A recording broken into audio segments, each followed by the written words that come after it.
We're redeveloping St Peter's Square from what was the old fairly restrained stop with two narrow platforms into a much bigger stop with more track capacity, so we can actually run more trams through the square, more trams through the city, and cater for a lot more passengers. As part of the same scope of works, really, we've redeveloped Deansgate-Castlefield.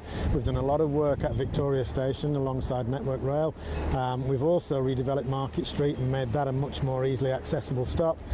So yeah, St Peter's Square is just one stop amongst many that we're improving as part of the network improvements we've been doing over the last few years.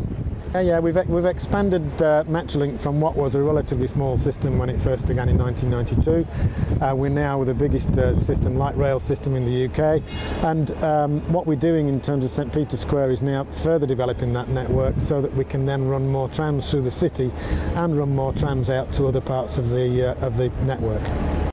Yeah, we wanted to make sure that we had access across the city whilst we were developing St Peter's Square, recognising the fact that we had a limited amount of space to do it in. We've been operating on a single line through the city by sending trams through in one direction and then trams through in another direction, just so that people retain that connectivity across the city. Once we finish this platform and we get into the summer period, we'll be closing St Peter's Square again, closing the entire track for 8 weeks. That allows us to build the other platform and also bring the running lines into use.